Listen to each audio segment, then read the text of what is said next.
So we've had some crazy times. Her elevator's broken right now. On my So third floor. you walk up and down 3 flights with the baby, the stroller, The dog. The laundry, a new high chair. We walk up with Well, like, in fairness, I carried the high chair. She insisted The that I baby. can't carry it. And it's true. I am old. It's true. I don't know how long I can do everything. But listen to this. This is chosen family. This is it.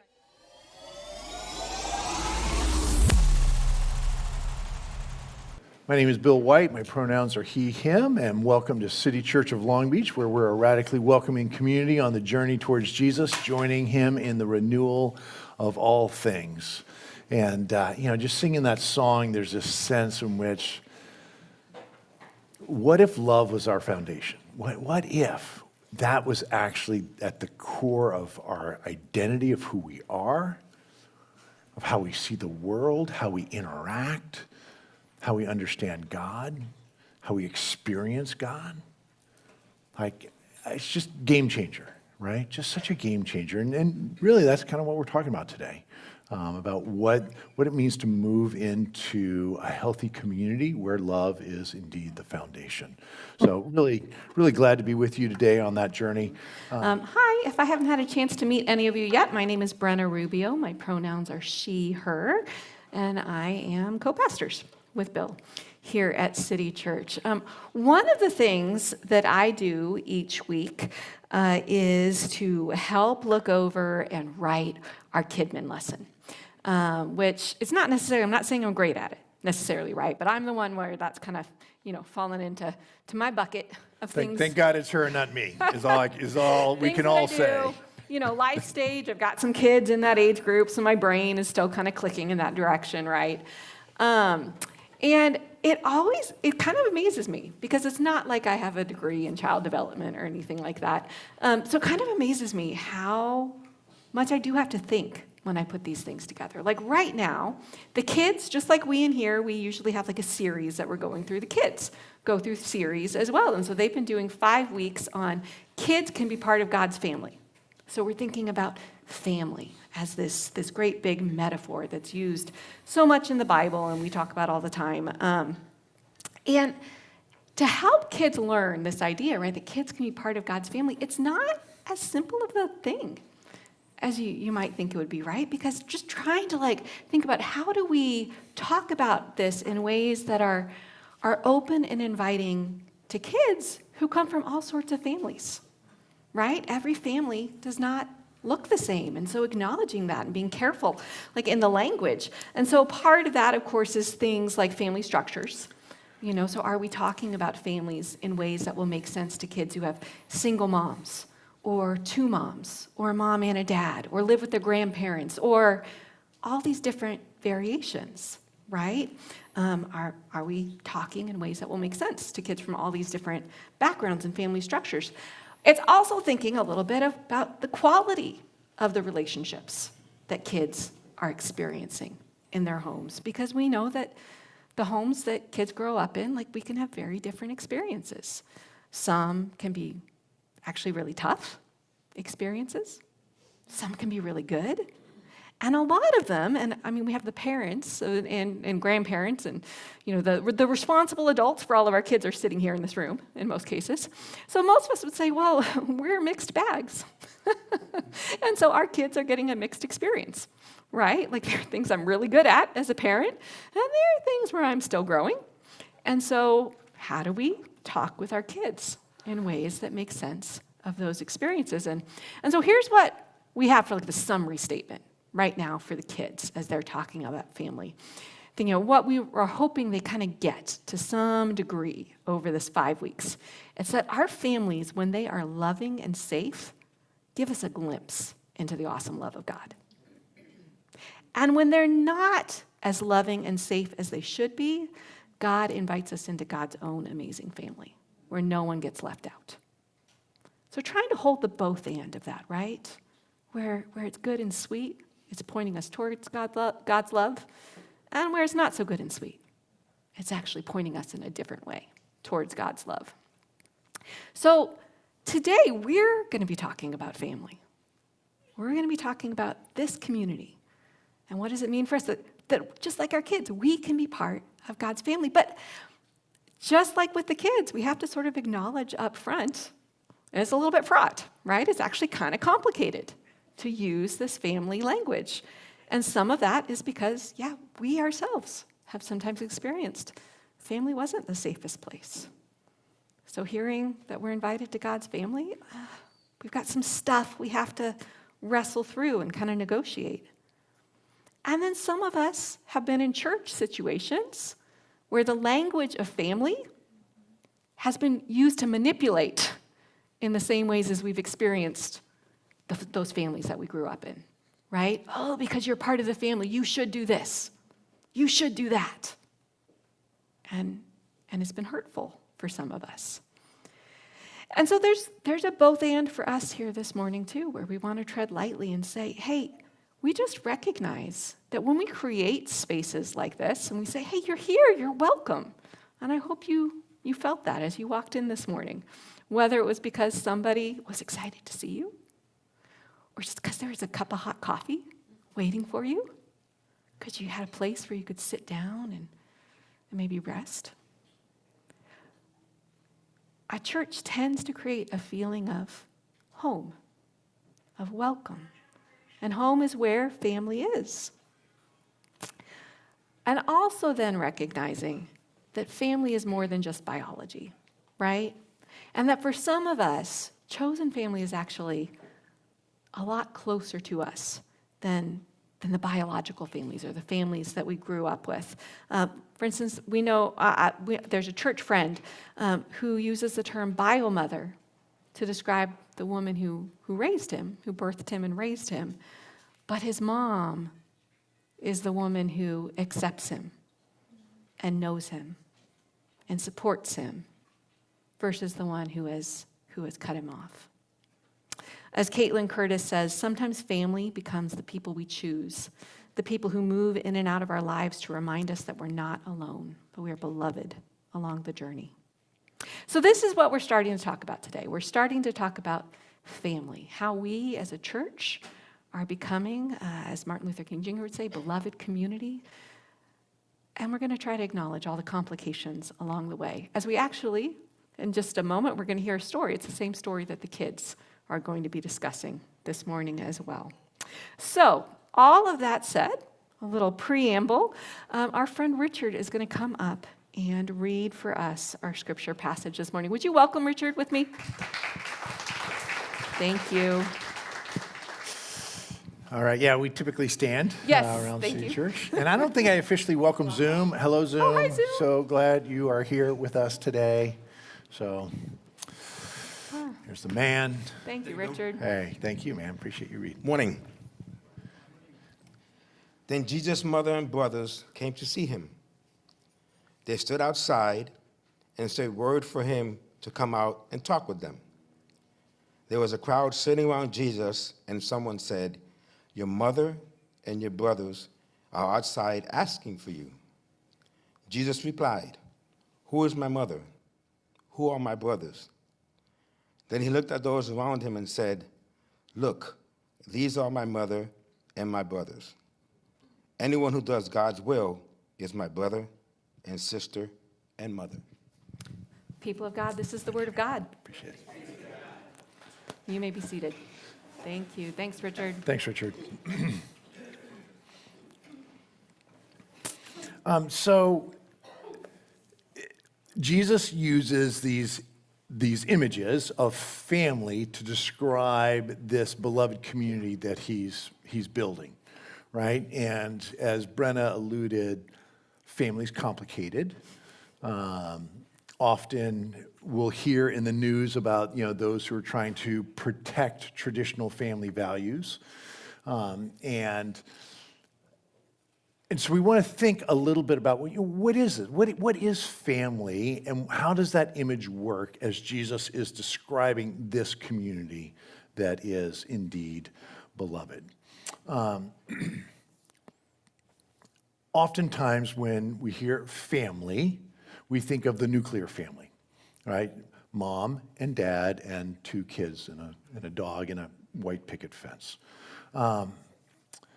There have been a number of interesting pieces about this lately. One that I've really appreciated is by David Brooks, who wrote this. He said, "The period when the nuclear family flourished was not normal." He's talking about the 1950s. It was a freakishly historical moment when all of society conspired to obscure its essential fragility. And I mean, Brooks is a conservative. I mean, more conservative, right? But he's saying, he's looking historically at the U.S., and then he's also looking broader than that. And so when you think back, like in Bible times, like there were no traditional, I mean, very few traditional families. You think of like Abraham and Sarah and Hagar.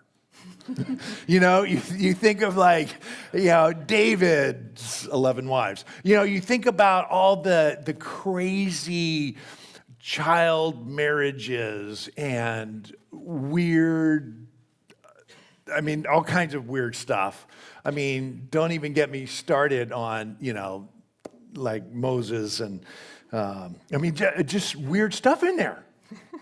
These are not I was just reading a Jewish rabbi who was like, look, there is no traditional family in our tradition. Yeah, you don't go to the Bible for a traditional sexual ethic. No, you don't. That is not, you don't use the Bible. It's really weird. So, as one expert put it, particularly now in America, when you look statistically at families, and the nuclear family is a fine model. Like, I'm married to a woman, we have 2 children, right? So we're talking like the nuclear type family, okay? So that's not bad. It's just not necessarily, quote unquote, normal. Statistically speaking, my family is not the majority of American families. All right, as one expert, again, on the conservative side of things, says the non-traditional family is now the traditional family. And in fact, always has been.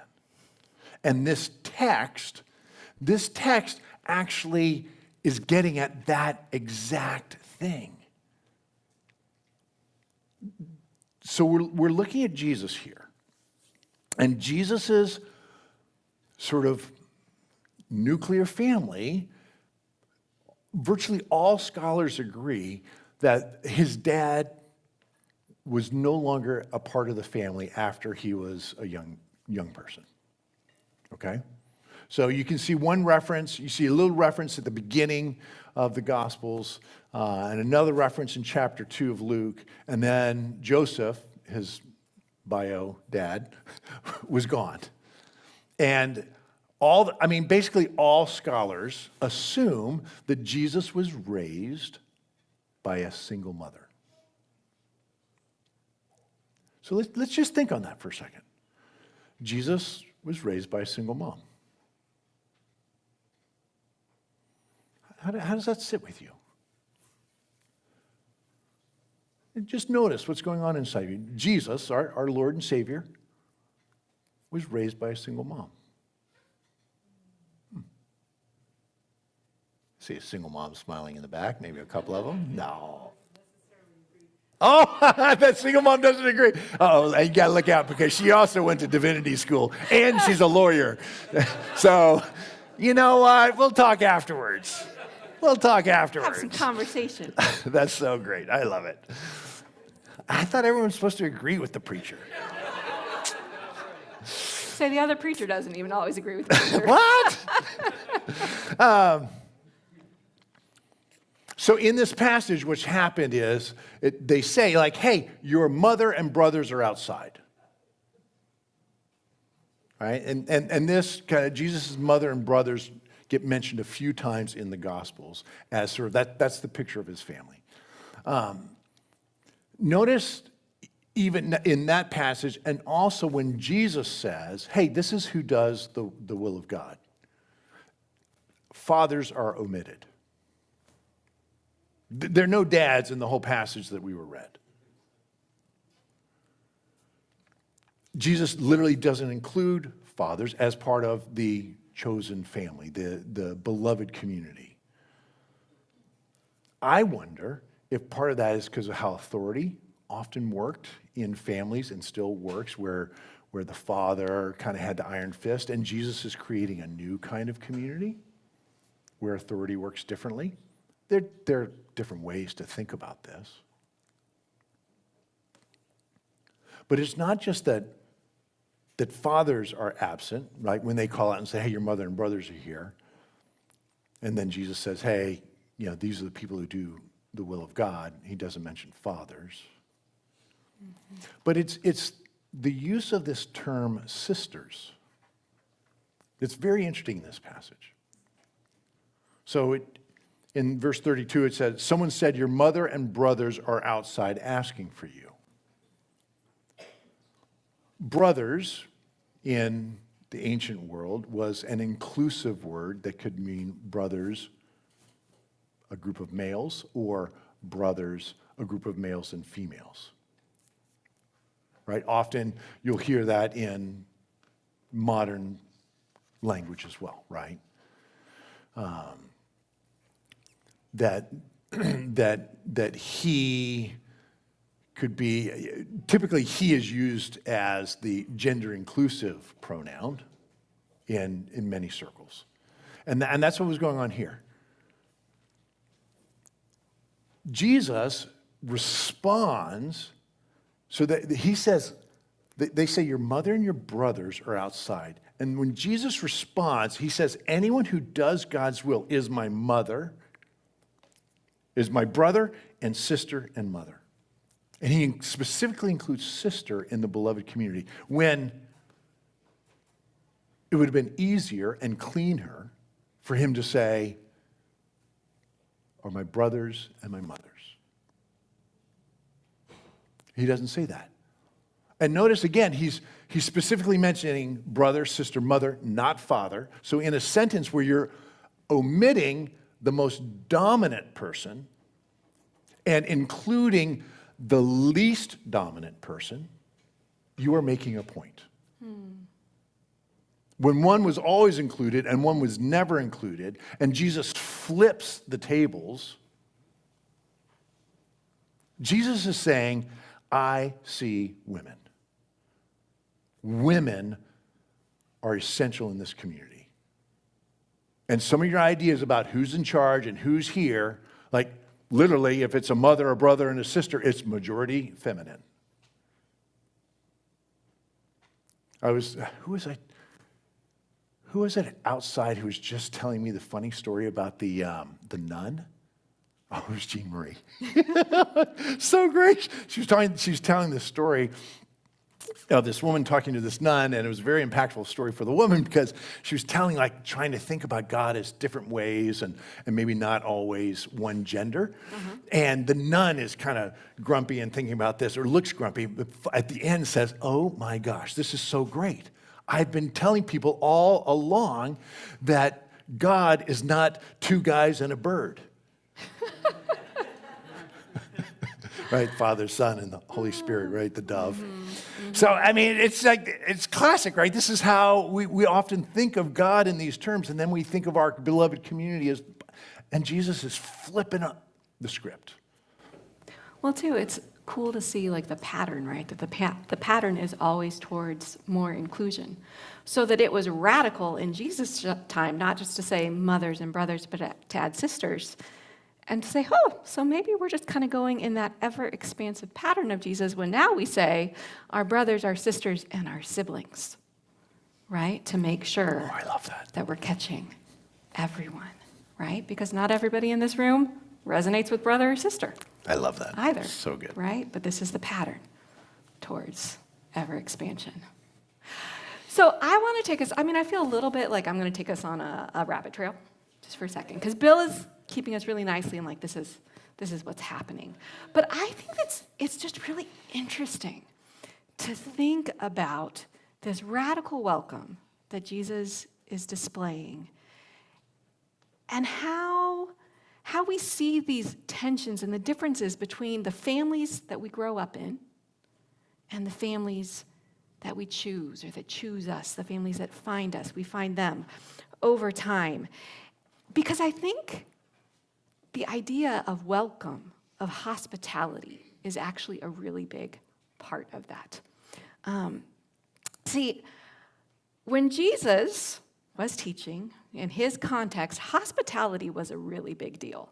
This idea of radically throwing open your doors. You know, there are all these stories in the Old Testament and the New Testament where it's like it's Father Abraham back in the Old Testament, right? And 3 guys show up randomly, and Abraham's like, stop everything. Get the best meal together. Make them so comfortable, like I have guests. And in Hebrews, in the New Testament, kind of calls back to that and says, so remember to welcome strangers, because remember, like Abraham, some who have done this welcomed angels without knowing, because it turns out these 3 men are kind of a representation of God come to visit Abraham. This is a really big deal. And I don't know about you, but when a couple of people randomly show up on my doorstep and it's dinner time, I do not throw open the doors. In fact, the other day, it was just me and my eldest at home, and it wasn't that late, but I'm one of those people, like I'm done for the day, I've got the pajamas on, right? Like I'm comfy, and so there's a knock on the door, and we don't have anything fancy like a ring, but Dia kind of peeks out and is like, oh, it's some of those religious people. I'm like, I'm not answering the door, right? I did not feel an ethical obligation to invite them into dinner while I was in my pajamas. Occasionally, I do try to have a little conversation. We have a different expectation, right? But hospitality is just one of the biggest. There's another, you can think about Jesus and the story of the Good Samaritan, right? What does it mean to love your neighbor? Well, it's to recognize that even the stranger in front of you can become your neighbor if you can love them, right? If there's something that you can do. Back in the Old Testament again, there's a passage that we look back to, especially right now with all the conversations about immigration and other things, in Leviticus 19, where it says, when a foreigner resides among you in your land, don't mistreat them. The foreigner residing among you must be treated as your native born. Love them as yourself, for you were foreigners in Egypt. I am the Lord your God. So I read all these passages and I just think, this insistence on hospitality, on radical welcome, there are 2 different pieces to it. I think one of it is just recognizing human dignity, right? Let's say, like, love them as yourself. Recognize that they are just as human as you are, right? So basic respect, basic dignity, at least. But then this piece about, you might want to do it because sometimes people have entertained God without knowing it. That points us to something even deeper, right? The sense of holy mystery that we encounter in another person. No matter how close we are to someone, there are always going to be pieces of them that we do not know. They might not even know about them themselves yet, right? Because I'm still getting to know pieces of myself. Like I do things, I'm like, why did I do that? So there's this holy mystery that we encounter in people that can just be, it's humbling. It's also kind of exciting if we let it be, right? That people are just, it can be a joy and a delight, a learning experience, getting to know others. But I think this is often what we get wrong in our bio families that we grow up in. And you can think about this yourself if you're a parent, or you might be thinking about your own parents, the people who raised you, your experience as a child, that so often, as parents, we have this tendency to feel like we own our children. They're ours. They're an extension of us. So we exert power and control, and we have expectations, and some of that's just natural, right? We have dreams for our kids, dreams for how we want their life to unfold. And again, little pockets of ourselves that we're just not aware of, where we're trying to fix things in our own past, holes in our own heart by what we hope for from our kids. But it gets hard, right? Where we hold too tightly sometimes, or thinking of our experience with our parents, sometimes we have found that they hold too tight. The course, there's also the other side of the spectrum, which is a parent who didn't hold you closely enough at all, right? So an experience of neglect.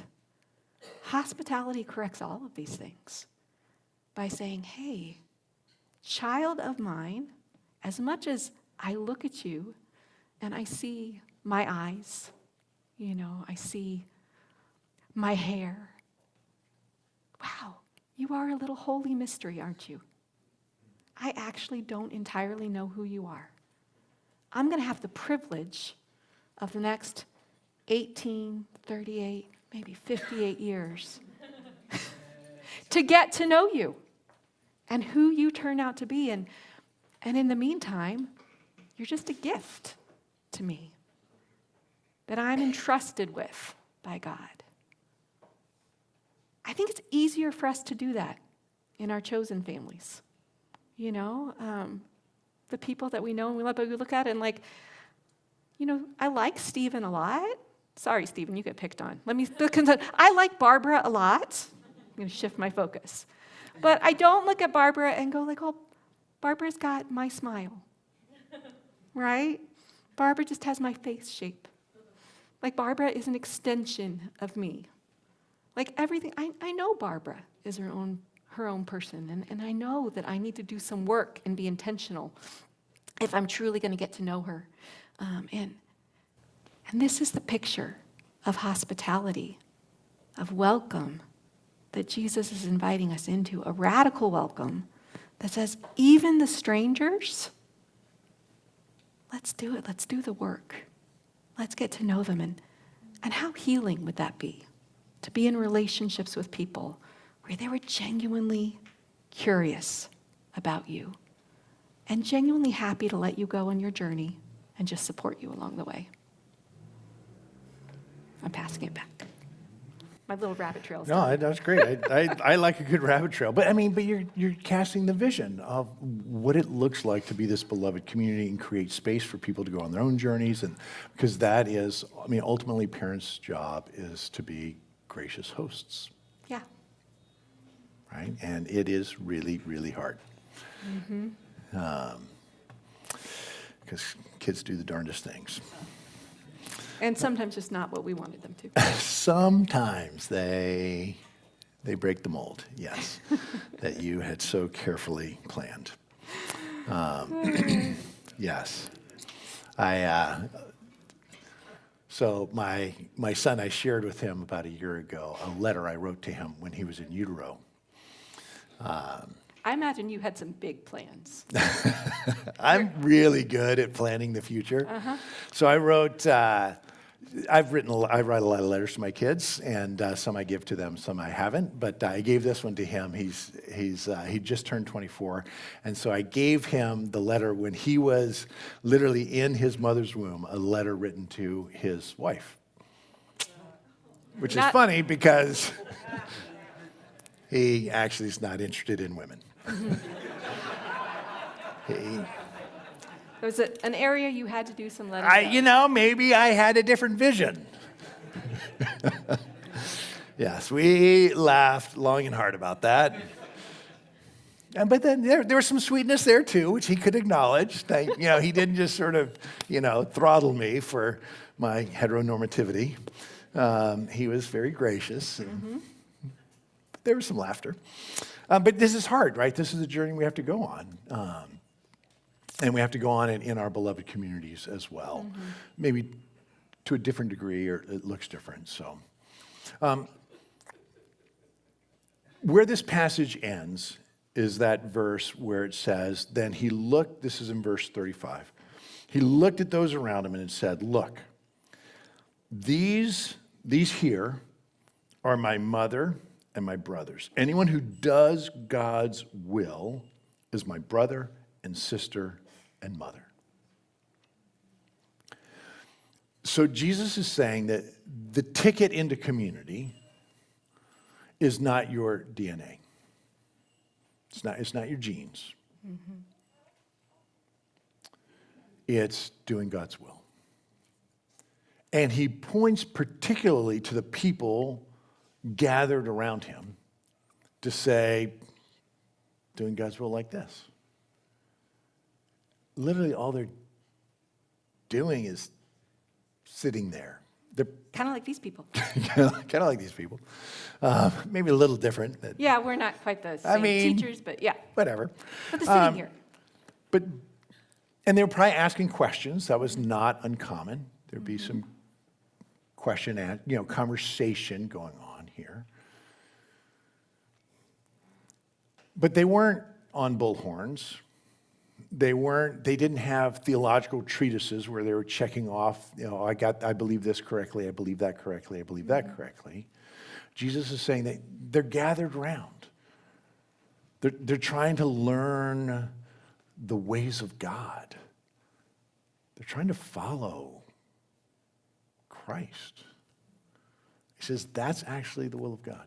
That's at the heart of community. It's like the song we sang, that love is the foundation. And that's what we want to, as we think for a few weeks here about what it means to be community, is to envision a community where loving God and loving people is the foundation. That's the ticket in. And it's okay to ask questions, to push back, not to be traditional in so many ways. It's actually okay. Jesus creates a lot of space. He often centers, as he did here in this passage with the sisters, those who have less privilege. And he creates space for them and kind of pushes a little bit on those of us who have more to make sure that the beloved community is safe for all. And so we wanted to invite a couple of folks up to talk about how this happens. And these are not experts. Well, kind of. Yeah. Kind of. They're just people. They're just City Church people. So Rhiannon, are you able to come up with Stevie? All right, Rhiannon and Stevie are coming up. And Jean Marie, you want to come join us as well?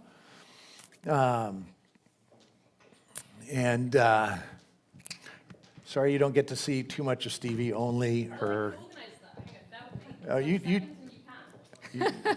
do what you want. Rearranging. You take your time. You're good. Come to the center, please. Zoom wants to see. We'll start with you, Jean Marie. Well, Stevie gets their life together with their mother. So, how long have you been around City Church, and what's maybe one thing that surprised you about being involved in church again? I've been at City Church about 10 months, I think, 10, 11 months. So you're kind of like an expert now. No, not at all. Not at all. And is there anything that surprised you about being like... Lots of things surprised me.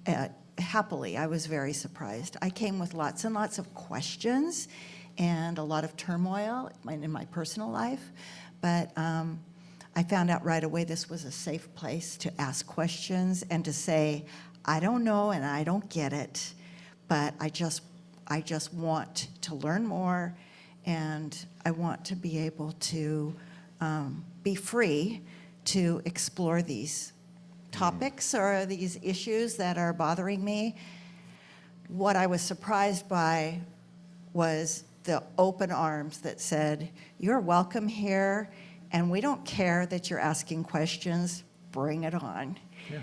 And Nice. in addition to that, I felt open arms, people very welcoming and very, very loving. I've been in church life for all my life. And all of a sudden, I felt like, we see you. We see you.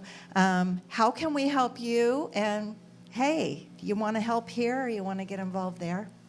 And I felt so excited to be able to be involved again, to be able to say, no, I can't do that, but I can do this, and feel like, yeah, it's okay.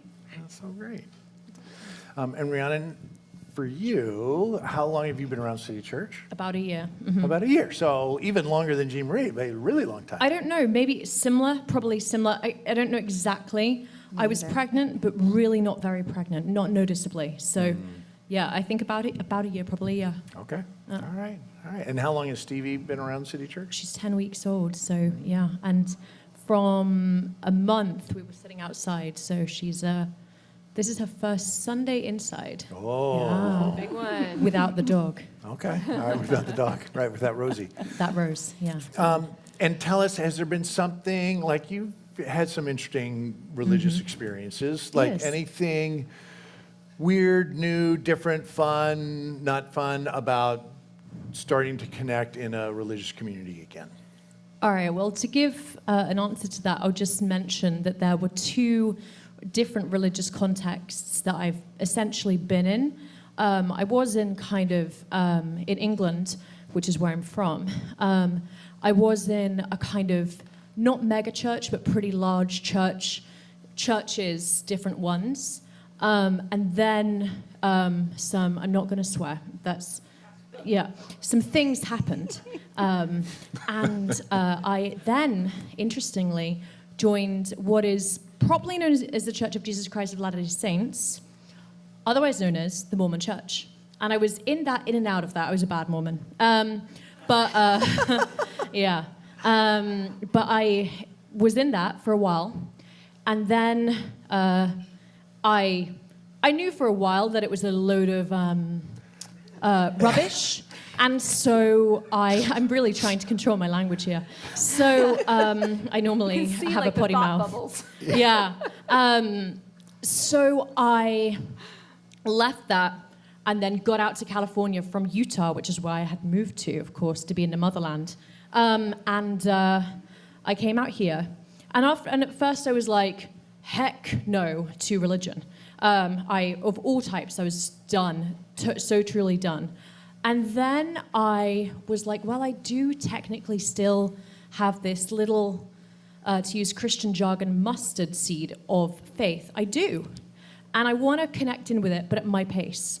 So then to state about City Church, I was relieved, pleasantly so, that I didn't have anyone in that kind of lovely, loving, but judgmental voice, how's your relationship with Jesus, going on. Because many friends over the history of my pre-Mormon life would regularly say to me like, oh, and how you doing with God? Which basically means there's an element of judgment there. How are you praying? I'm not. How are you reading the Bible? I'm not. What are you thinking? How are you connecting with God? And there's this pressure that you should be, when actually a lot of time just goes by and you're just doing life. You might be just hanging on. Or you might be just like, I don't really care about this stuff right now and blah, but you can't say that. And if you do say that, then whatever position of service you may be in may be stripped from you because you're not doing well with the Lord, whatever that means. So it's a relief that no one is saying to me, are you at church on Sunday, except for the element of true friendship, as in, I want to talk to you, I want to hang out with you, I want to go for lunch after with you. There's that, but there's no one checking up on me in a kind of, is she airing this week? Yes. She probably is. Was she I naughty? I aired. Were they naughty Let's this air week? away. So what's it like being a single mom on a continent where you have no family? Indeed. That's Yeah. pretty easy, I hear. Well, okay, context again. Being a single mom for me was elective, entirely elective. Stevie is conceived via a sperm donor, and that was me going, I don't really necessarily believe in marriage, for me, I don't believe that many commitments can work based on my experiences. I accept that many people do, but I know for me, they haven't, and for lots of people I know, they haven't either. And I don't want some interstate battle over custody. I don't want a transatlantic battle over custody. Not that I'm intending to go back to England, heck no. But, things like that. So there was that matter of choice in it. So I knew this was what I was getting into. Kind of. If you know me well, you would have known all the things I was saying. Well, I'm just going to go do this, and we're going to have a hot girls' summer. We're not having a hot girls' summer. Had you ever Trust changed a me. diaper? Pardon?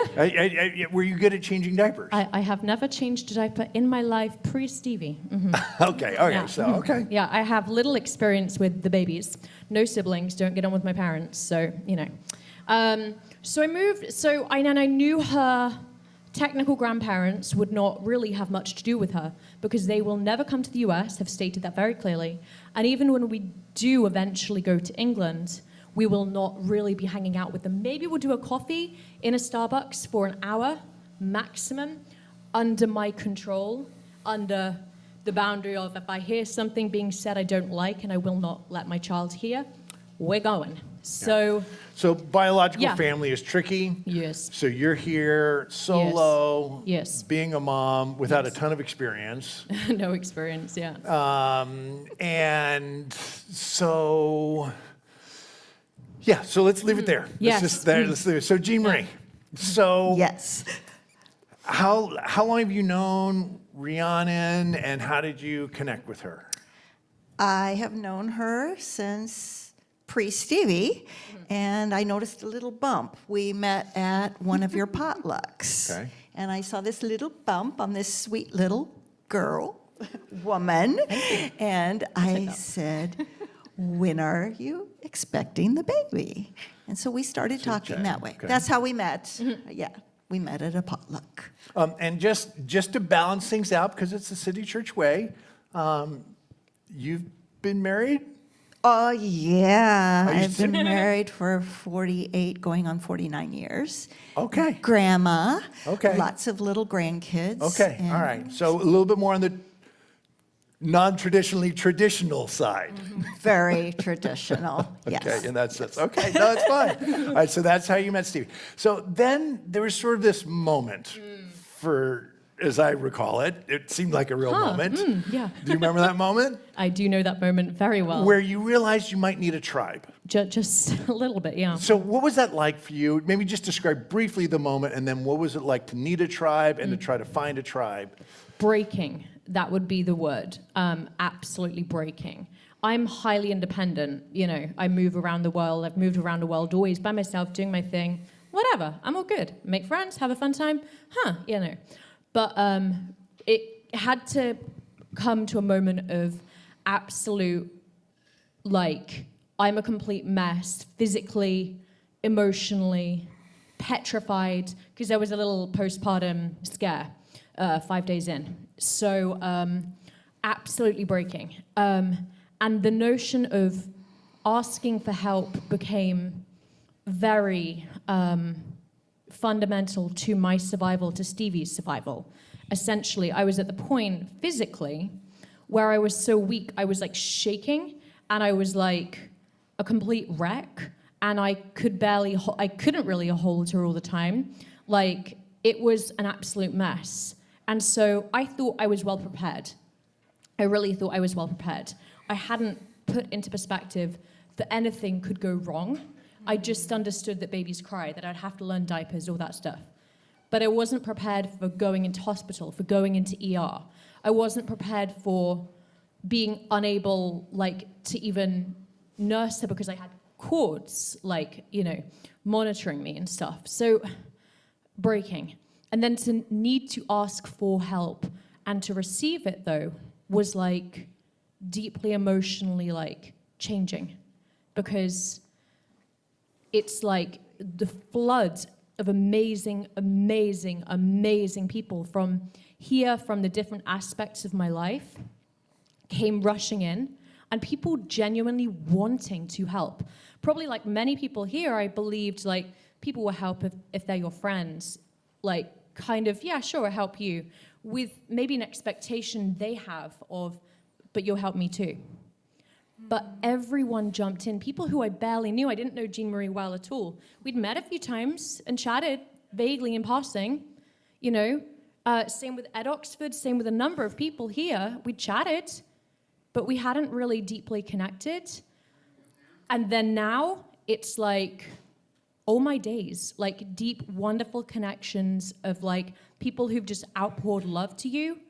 And it's just overwhelming because people genuinely do want to help, even if they don't know you well. Like, crazy that. Yeah. I remember you came back the day you came back from the hospital, and I stopped by, and there was this list of all these people who wanted to help, right? Yeah. Remember that? And, Yeah. and texting, and you were connecting with all these people, and I was like, hey, before I go, why don't I just wash your dishes? And she was like, don't wash my dishes. I'm like, can you stand up and wash your dishes? She's like, no. I'm like, well, how are they going to get washed? And she's like, I don't know. I'm like, I'm washing my dishes. Are you going to stop me?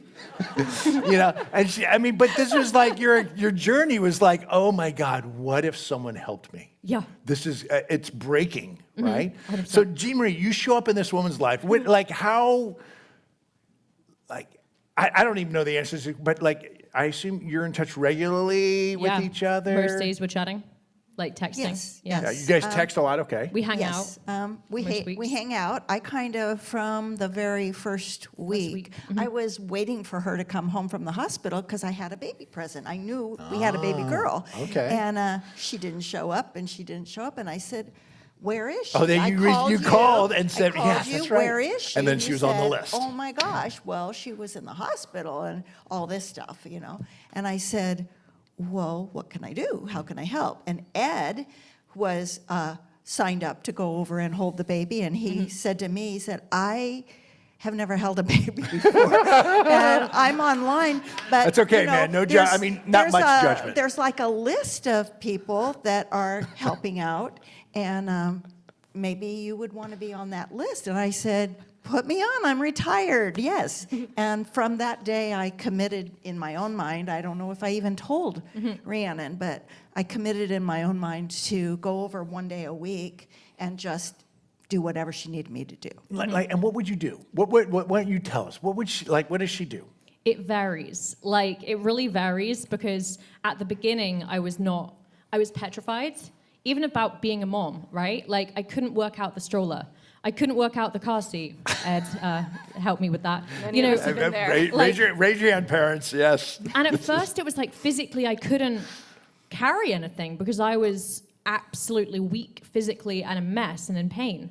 And then it became I was able to, but I was mentally like, how am I gonna go like deal with all this stuff? And I've got a baby, and I've got a diaper bag, and I've got a muff in my little handbag, and and I'm not wearing my cute clothes, and oh my gosh, and so there were things like that transition, and Jean-Marie was really helpful in that kind of thing. Like, we'd go out for walks, like going out for walks and going out with someone else, super helpful because I'm like, okay, I can do this. And I have a dog, a 60-pound dog with a personality and a desire to chase squirrels. So how can I hold this dog who's running towards squirrels and a baby without, her falling off onto the floor? Things like that. And then also the emotional support and chatting and talking through things. And then sometimes dishes and sometimes laundry and random things. And Jean-Marie comes over and just helps and is like, oh, I can see a pile of dishes. I'll help with that. And it's just chatting and friendship and hanging out and true friendship. And now she's like bonus grandma to Stevie because Stevie doesn't have... Give me the baby, it's my turn. Right? She holds the baby. Right? I'm here. Let me hold her. I won't break her. She took me to the dentist, and that went all right. My hair appointment, which we cut down from 4 to 2 hours, did not go so all right because Stevie's got a little bit of a separation anxiety. But things like that enabled me to do life. She's learning a lot of new things. And that was like my goal, actually. When I first went over there, I realized we got to get this girl out. And I told her, I said, you need to go for walks every day. Let's see if we can just do this together. I'll hold the dog or I'll hold the baby. You can do one and I'll do one, and then we'll figure it out. So let's go get coffee. So that was fun. The first time we went for coffee, that was so funny. We decided we're just going to go around the corner. I mean, there's lots and lots of coffee shops near her, right? Well, we were there. I was with her all day. Yeah. And by the time we finally got out, it was well after 3 o'clock, and all of those coffee shops closed. were closed. So we kept walking. This one's closed. Oh, well, there's just another one a block away. Let's walk. We walked all over the place. There you go. And Like all an of a hour. sudden, I looked down at my watch and I said, oh my gosh, it's almost 5 o'clock. It's 5 till 5, and I'm supposed to pick up my grandson at 5. And she says, well, call him. And I said, I didn't bring my phone. And she said, well, I have a phone. I said, I don't know the their number. Do you number. press number 1? Who knows phone numbers anymore, right? It was crazy. So we've had some crazy times. Her elevator's broken right now. I'm on So third floor. you walk up and down 3 flights with the baby, the stroller, The dog. the laundry, a new high chair. We walk up with Well, like, in fairness, I carried the high chair. She insisted The that I baby. can't carry it. And it's true. I am old. It's true. I don't know how you're long not. I can do everything. But listen to this. This is chosen family. This is it. Right. This is family. it, right? Just do it. This is And it's not perfect, but it's beautiful, We right? just do it. So, Right. thank you guys. This was just a lovely picture. And Stevie, thanks for joining us on She's stage. been sleeping most of the time. Oh. She's gorgeous. Wow. Well, thank you guys so much. We appreciate you. I'd like to invite up our friend Tiger, who's going to pray over us that we might sort of enter into this kind of community. So thanks so much, Tiger. Dear God, thank you. Thank you for Jesus. Thank you for City Church. Thank you for us being born into families. Thank you that we're born, that we grow inside somebody else, and it starts off, warm and squishy, and that we need people to just to stay alive, and that we need that closeness. And thank you for the sweet parts of bio families and when things go well. And thank you so much for chosen family. And thank you for the warm, squishy parts of chosen family. And thank you for new friends and old friends. And thank you that we are mysteries, that there is no end to the story, that we're always making new stories with our friends and chosen families. Thank you that when we do find people we connect with, there isn't a time when we get sick of them. I mean, we might, but, but maybe we need time alone, but there's always more to talk about. And I pray for anybody here who is like, well, that sounds nice. I pray for anybody here who's like, that sounds really good. I could use that. Or I could use more of that. And I thank you for bringing us here.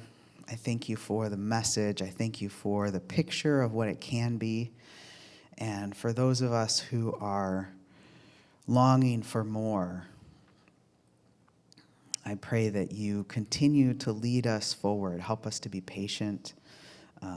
Give us faith and hope. Soothe the longings. And give us courage to step out and try something and reach out and ask somebody to coffee and ask another person to coffee and ask another person to coffee and ask another person to coffee until we find something that works. God, thank you so much that Jesus is the kind of person who is more and more and more inclusive as time goes on. And help us to be that way too. In Jesus' name, amen.